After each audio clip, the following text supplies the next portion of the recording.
Pennsylvania has a massive transportation system of highways, rails, airways, and waterways. The job of overseeing the creation of policies that will maintain this system and make sure it's safe for those who travel it belongs to Representative John Taylor. He's recently been appointed chairman of the House Transportation Committee. Representative, welcome. Hi, Lori. So you served for quite a while as chairman of the Liquor Control Committee in the House. What's this transition been like for you as you move into a completely different topic?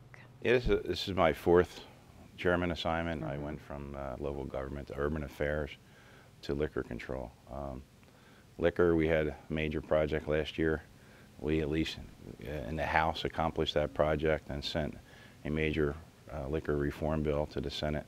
Didn't get passed in the Senate, and I'm on that committee, so we'll try it again. But this opportunity is a great challenge, and is very important to not only everybody in Pennsylvania, but in particular to the folks in my district. Well, can you talk about your district specifically? What will having this position help you do for folks back home? Well, keep in mind that my district has major arteries going through it. We have Route 1, we have 95. But more important to the people in my district is the mass transit facilities. We have the elevated train, the Frankford L, that runs right through the district. We might have as many as 15,000 people every day get on mass transit to go to work. Seniors use it heavily. And some of our rural colleagues don't quite understand the dependence upon it. So in my district, we have to make sure that SEPTA stays funded, capital projects get completed, and the operation costs stay under control. I can try to keep fares down and things. At the same time, 95 is under construction already. Even prior to Act 89, 95 is being reconstructed in pieces. And right now, and for the next 10 years, it's right in the heart of my district, running from the Girard Avenue to Cottman Avenue.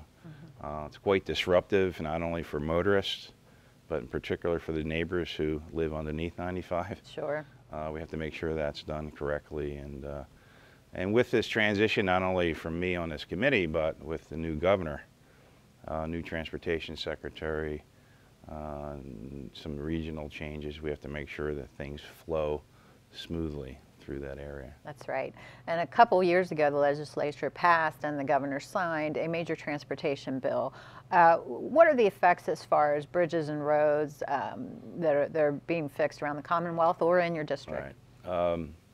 Yeah, so the public knows that in December of 2013, we finally passed what was then Act 89, or became Act 89. That provided pretty historic ability to get funding for major projects, both mass transit and highway.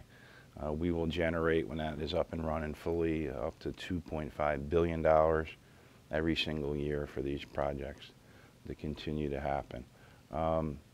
We have maybe 10,000 deficient bridges across Pennsylvania. So, you know, not only just in addition to Act 89, the public-private partnerships began. We had a major initiative begin last year. It's about 576 bridges being done at once. We bid out 576, so instead of a 20-year project, that'll be a 3-year project. But all the citizens of Pennsylvania need is one catastrophe to understand how important maintaining these bridges are, and it's happened in other states.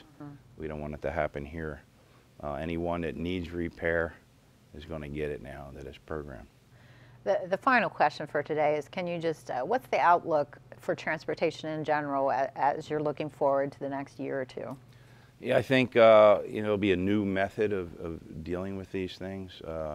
Instead of one project at a time, very painstaking legal maneuvers to get to the project. We're going to be doing them in bulk, and I think that that's a major factor. We will relook at the Schuylkill Expressway, for example. The residents of southeastern Pennsylvania will be pleased to know that we've not given up, or at least I haven't, on a major renovation there.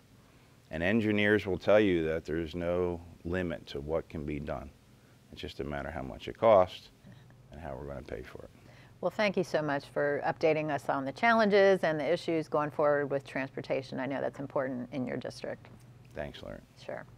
And that's all the time we have for today's program. If you have questions about this topic or any other state issues, feel free to contact Representative Taylor at his local office or through his website. That information will be shown in just a moment.